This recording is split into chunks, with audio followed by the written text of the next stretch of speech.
Yo quería poner sobre el tapete un tema que voy a decir de manera muy coloquial, pero que aplica para las políticas públicas y para las compras públicas, y es lo barato sale caro. Digamos, se nos han dado argumentos de los temas de los costos, pero una evaluación integral de proyectos, una evaluación integral en un proceso de licitación de esta envergadura, aquí no estamos comprando cualquier cosa como ciudad, se está haciendo una adquisición a 12 años, son buses que van a rodar hasta el año 2030 en Bogotá, cuyos desechos, emisiones vamos a estar respirando todos los bogotanos y bogotanas, y especialmente con una afectación mayor para niños y niñas. Las personas que más se enferman en Bogotá por infecciones respiratorias agudas son las personas entre 20 y 39 años, pero los que más mueren, los que más van a las unidades de cuidados intensivos son los de menores de 4 años. Uno de los elementos claves en este análisis es que los buses de Transmilenio hacen que la exposición, como van por toda la ciudad, cruzan todos los ejes viales de la ciudad, pues digamos, generan que la exposición de los ciudadanos sea mayor, incluso en las estaciones. Hay un joven que se llama Daniel Bernal que está midiendo el material particulado en las estaciones y es horroroso lo que dan esos resultados. Es 8 veces más de lo que está aceptado internacionalmente y por una resolución del año 2017. Claro, porque desde el 2010 entonces, no se han cambiado los buses. Pero, claro, pero ese es el momento de cambiarlos, o sea, esta es la oportunidad de oro. Antes. Entonces, lo que nos están diciendo es que es por un tema de costos. Mire, en política pública hay que evaluar cuánto le cuesta a usted la inversión. En las compras públicas hay un principio que es el de sacar el mayor valor por dinero. Hay que extraer como Estado lo que más podamos por cada compra pública que se haga. Y estos buses, cuando se debe comparar precios, pues hay que comparar la inversión inicial, pero lo que cuesta el mantenimiento y los costos de operación por 10 años. Cuando usted hace ese cálculo, le da lo mismo los costos de un bus a diésel que un bus de tecnologías realmente limpias. Entonces yo creo que lo que se expresa en la licitación hoy en día no es una voluntad política de dar unos pasos que son necesarios para la ciudad. ¿Que se debió haber hecho antes? Claro que se debió haber hecho antes, pero ahora toca hacerlo y no podemos aplazarlo, digamos, con un argumento de costos que no es suficiente cuando estamos hablando política pública. Hoy la licitación castiga al que quiera proponer tecnologías limpias y lo voy a decir en qué punto. Ya expliqué cómo los 50 puntos que aparentemente están como incentivos realmente no lo son y creo que coincidimos con el señor Cabrales en eso, pero también voy a recordar la carta que enviaron ayer los exministros, exviceministros y líderes ambientales del país de gran trayectoria, donde le recuerdan al alcalde que los costos asociados en salud en Bogotá por contaminación atmosférica, según los datos del DNP, ascienden a 2.5% del PIB de Bogotá. Estamos hablando de más o menos 3 billones y medio de pesos. Eso es un dinero significativo, pero además están de por medio vidas y salud humana. Entonces, las sociedades que hacen en este tipo de proyectos, pues los estados se meten la mano al bolsillo para incentivar que entren este tipo de tecnologías. La licitación hoy tiene un punto que a mí me parece que castiga y lo pusimos en las observaciones que enviamos. Y es que los buses quienes pongan buses de nuevas tecnologías tienen que hacerse cargo de los puntos de recarga de energía. Hoy esos puntos no existen. Hoy en los patios lo que hay es infraestructura montada para diésel. Entonces, si usted es un proveedor, quiere participar en la licitación y se enfrenta a una incertidumbre de cómo va a ser el montaje de unos puntos de recarga en los patios que hoy tienen problemas de espacio, ya de por sí hay mucha incertidumbre de cómo va a ser la entrega de los patios de los operadores de hoy a los nuevos, ¿verdad? Eso ya tiene unos problemas de interfase que hay que resolver. Pero si encima de eso usted tiene que construir una infraestructura de recarga, no sabe, digamos, los problemas a los que se va a enfrentar con permisos, licencias, el espacio físico, los trámites de licencia se podrían tardar unos 6 meses, construir la infraestructura otros 3 meses. Entonces, ese punto de la licitación termina desestimulando al que quiere apostarle a ese tipo de tecnologías. Le estamos diciendo al distrito, mire, cambie ese punto, genere unas condiciones que favorezcan que el que está pensando en proponer buses de tecnología limpia, pues se anime a ese lugar. Cuando uno ve las experiencias de los otros países, se han puesto metas, por ejemplo, por año. Yo creo que eso sería importante y se puede introducir con distintos mecanismos. Pero las metas se ponen en emisiones o en tecnología, ¿en qué se ponen las metas? Se ponen en ambas cosas, hay digamos las dos modalidades, pero digamos sí debería haber unos mínimos que pueda contener la licitación y unas metas progresivas. Mire, toda esta ciudad, cuando uno pone a ver, esta ciudad introdujo tantos buses en el 2016, en el 2015, en el 2017, tienen para el 2018 previsto, Buenos Aires arranca también con un piloto, pero esperan llegar a 18.000 buses. O sea, tenemos los ejemplos en Cartagena, en Medellín, San Andrés está estructurando un proyecto de electrificación del transporte, etcétera. Cuando uno ve esas experiencias, encuentra que lo han hecho de manera gradual. Son procesos que se tardan más o menos 10 años en tomar forma. Entonces, con la licitación, para ser realistas, por supuesto no vamos a esperar, por eso esos 50 puntos no se van a dar, porque ¿quién va a proponer el 100% de tecnologías limpias? Pero porque estamos negando que lo puedan hacer también. Pues porque hay que, digamos, tener unos elementos técnicos para que las licitaciones funcionen. Y entonces sí se puede dar con gradualidad, con progresividad, y eso es lo que uno quisiera ver altos, en la licitación. Claro. Poner unos incentivos, por ejemplo, para si en gas natural no hay ninguna dificultad en los sistemas de recarga. Empecemos por ahí. Sí podría haber para otros sistemas. Podría haber, digamos, unas gestiones para agilizar los trámites que van a requerir la instalación de esos sistemas de recarga en los patios o en otro tipo de infraestructura en el distrito, pues porque créame, eso va a significar meses de trámites, más la construcción de infraestructura, unos porcentajes mínimos de flota, etcétera. Digamos, creo que la gradualidad es clave y entender que estas inversiones terminan siendo unos ahorros de largo plazo en materia de salud y en los mismos temas de transporte.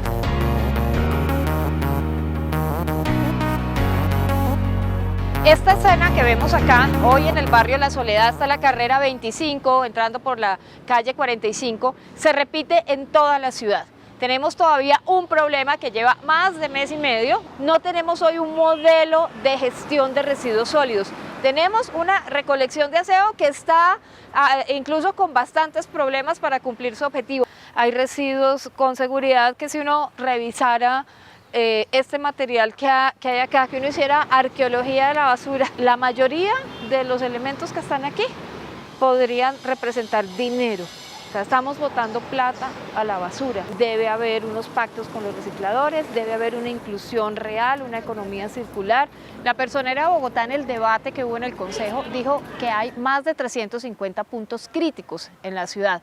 Hay casi 10.000 toneladas de basura, 9.839 toneladas de basura sin recoger en distintos puntos de la ciudad. Le pidió de hecho al alcalde que declarara emergencia sanitaria. Estaré atenta en el control político que pueda hacer desde el Consejo a revisar cada decisión que se tome en esta materia, en lo que se ha llamado la crisis de las basuras. Esto que tenemos hoy es el mundo al revés y no puede seguir pasando.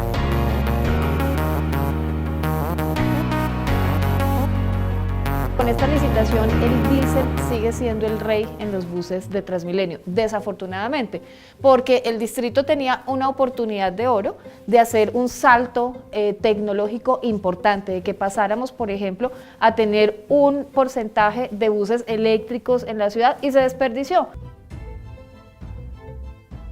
A estas alturas y con la disponibilidad de un estándar como es el Euro 6, pues se siga adquiriendo Euro 5. Es tan increíble que este fue un gran negocio para Volvo en el mundo. Es el último lote que dicen que Volvo va a producir en diésel y Bogotá tuvo el deshonor de ser el que reciba esa flota obsoleta. Las mediciones que han hecho de contaminación en las estaciones indican que en una estación de Transmilenio es 6 veces, 10 veces peor la calidad del aire que afuera.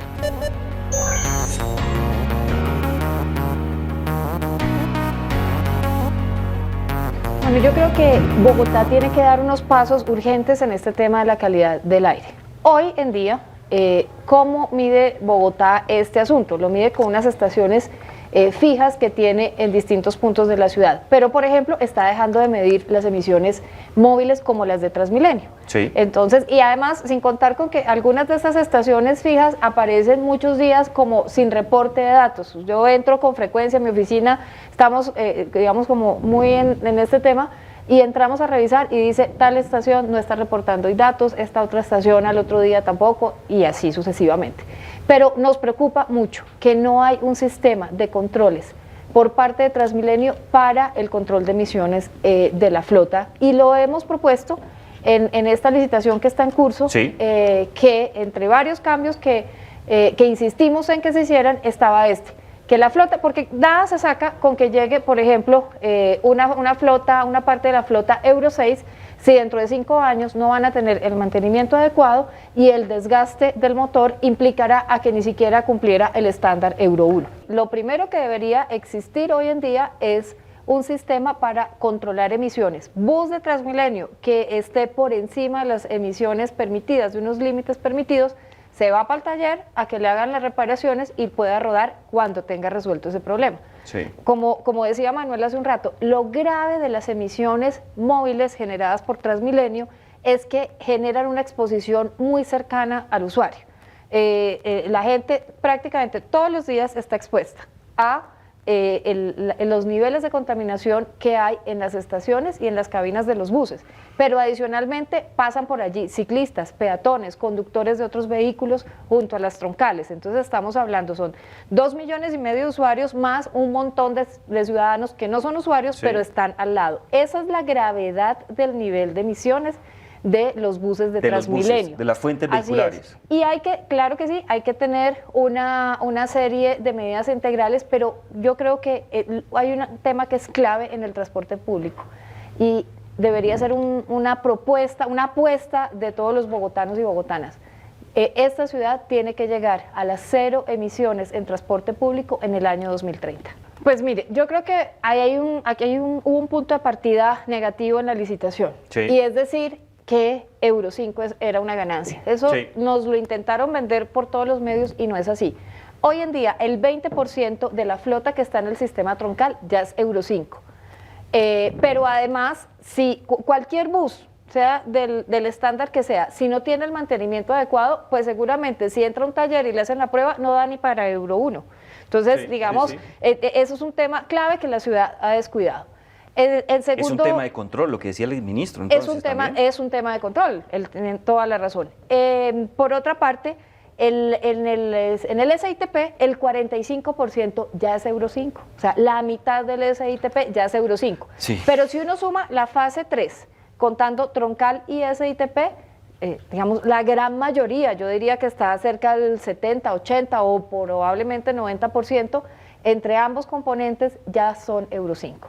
Entonces, digamos, no hay ninguna ganancia. Yo dije en el debate, el diésel, aunque se vista de seda, diésel se queda. Digamos, el diésel es una tecnología que ya está comprobado que produce cáncer, que produce otra serie de enfermedades. En diferentes lugares. Unos 10.000 muertes en Colombia asociadas a la contaminación. Tenemos que discutir el tema. 4.2 billones de pesos en costos de salud.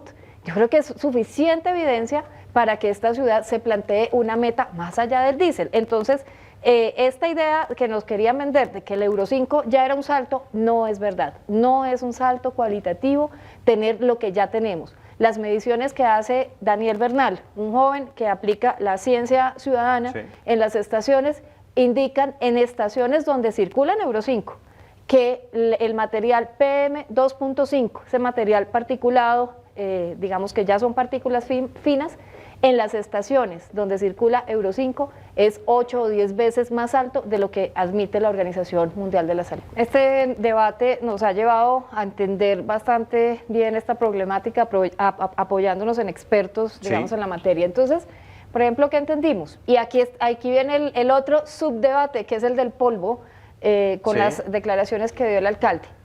El material particulado tiene distintos tamaños. El PM10 es uno de ellos. Es entre todos esos minúsculos elementos el más grande. Recordemos que eso quiere decir que es material que tiene hasta 10 micras de tamaño.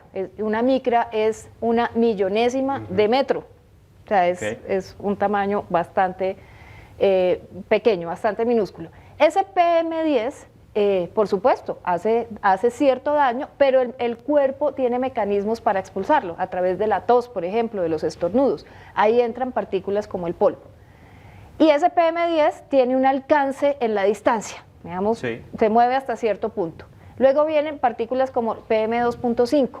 Esas entran al sistema traqueobronquial y se les adjudica que generan asma, bronquitis, una serie de enfermedades respiratorias crónicas que por supuesto tienen una clara afectación para la salud humana, pero además cuestan, ¿no? Eso es el producto de estar yendo a consultas, además... Al sistema de salud y a los ciudadanos. Además, ¿tú sabes quiénes son las personas que más se enferman? Las de entre 20 y 39 años, o sea, la población económicamente activa. ¿Y quiénes son los que más gravemente se enferman? Que tristemente van a las unidades de cuidados intensivos o que mueren por culpa de enfermedades respiratorias, los niños menores de 4 años. O sea, es que es una prioridad de una sociedad. Entonces, ese PM2.5 tiene ese alcance. Y hay otras que son aún más finas y se mueve más, pues son más pequeñas o más volátiles. Y hay unas que son ultra finas, que son PM 0.1, y esas se van al sistema, al torrente sanguíneo, al sistema linfático, y son las que los médicos y la OMS han encontrado que generan el cáncer, porque entran y logran modificar los órganos internos e incluso los sistemas completos, respiratorio, sanguíneo, etcétera. Entonces, pues digamos, ahí este es un tema central, y esas partículas, por ejemplo, son producidas por los sistemas, por los motores de combustión de diésel. Por eso la gravedad del asunto. ¿Qué hay hoy? Hay una serie de instrumentos tecnológicos, están las plataformas, por ejemplo, la página de la Secretaría de Ambiente, que indica cómo está el material particulado en estas estaciones de medición del aire. Son 2 estaciones fijas para hacer esta medición. El distrito no mide emisiones móviles, por ejemplo. Yo creo que debería hacerlo. Transmilenio no controla emisiones móviles de su flota, debería hacerlo. Y debería haber una serie de medidas para contarle a la gente, que además es una obligación del Estado, qué es lo que está pasando con el aire que respira. Es que con el aire, y lo decía un experto en tantos estudios que hemos revisado últimamente, un experto decía, mire, es que a diferencia del agua, si usted tiene un agua muy contaminada, usted puede decir, no, yo no me tomo esta agua. Esto está turbio, muy contaminado, quién sabe qué hay allí. Pero usted, ¿cómo hace con el aire? No tenemos decir, un mecanismo individual que nos permita. No podemos decir, no va a respirar durante las próximas 3 horas porque este aire está muy contaminado. Entonces, ni modo, nos fregamos. Entonces, claro que hay que hacer una serie de medidas pedagógicas. Nosotros, por ejemplo, propusimos, a partir de analizar lo que pasó en el día sin carro, en que ese día que se supone que al no salir los carros particulares debía mejorar la calidad del aire, ¿y qué pasó? Pasó lo contrario, empeoró, porque salieron más buses. Aquí nada más vemos el impacto de los buses en la calidad del aire en Bogotá.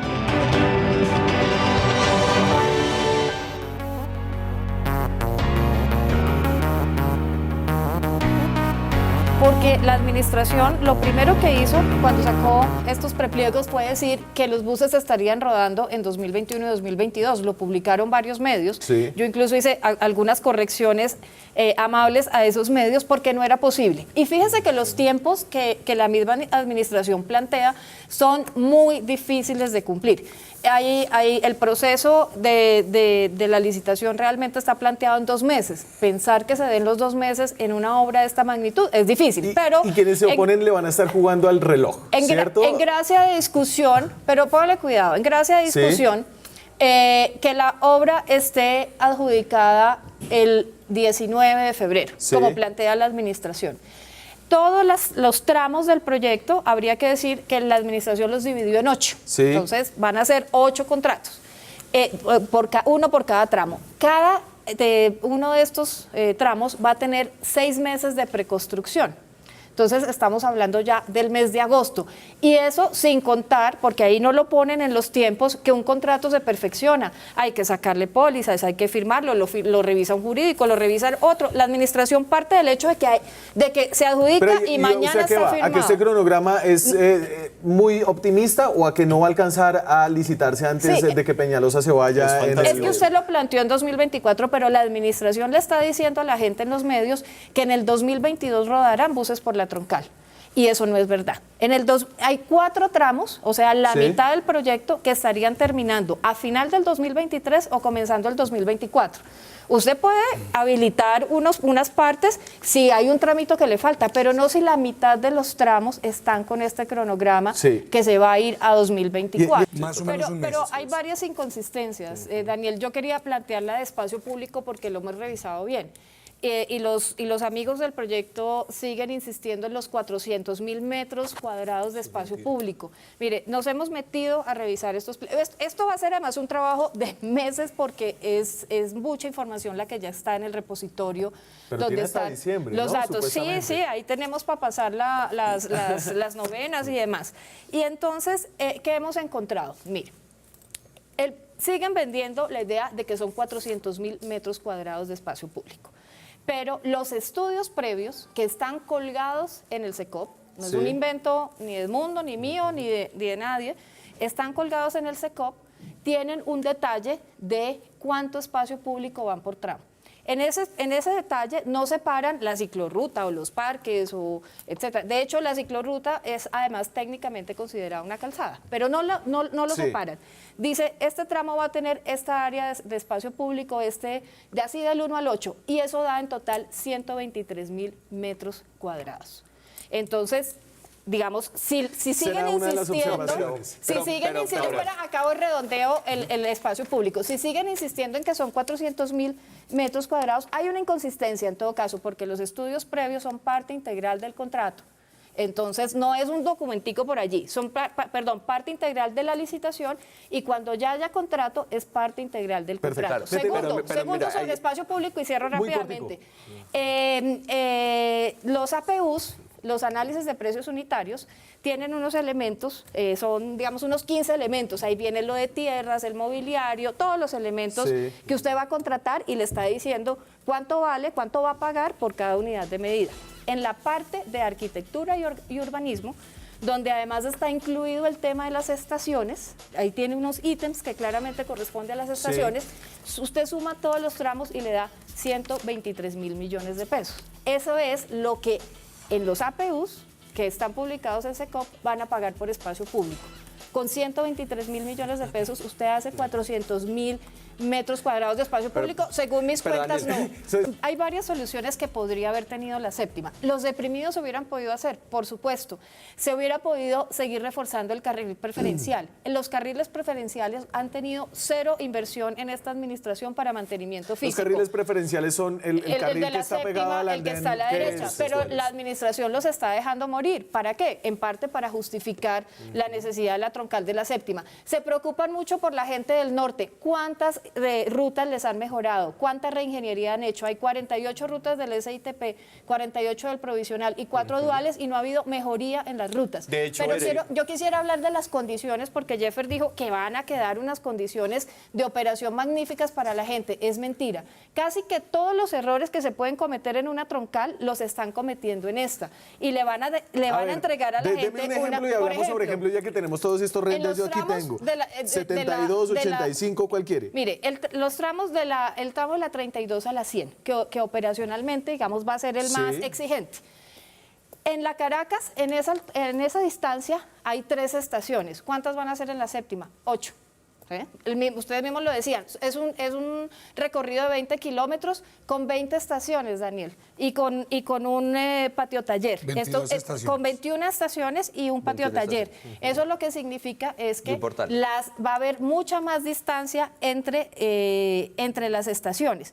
Por ejemplo, en la Caracas, a esa altura, están separadas. Espérate, Jorge, que estos son argumentos. En la Caracas, las estaciones están separadas. Listo, si concentramos entre 400, pero entonces debáteme esto. En la Caracas, no lo he dicho.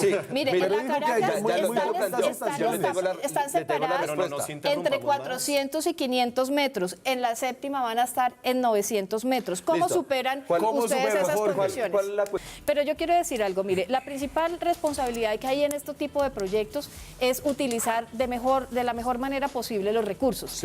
Este proyecto no tuvo un análisis costo-beneficio, y si lo tuviera no lo pasa, porque lo que prometen es que hoy hay 18.000 pasajeros hora sentido y que con una inversión de 2,5 billones de pesos se va a pasar en el lapso de 10 años a 24.000 pasajeros hora sentido.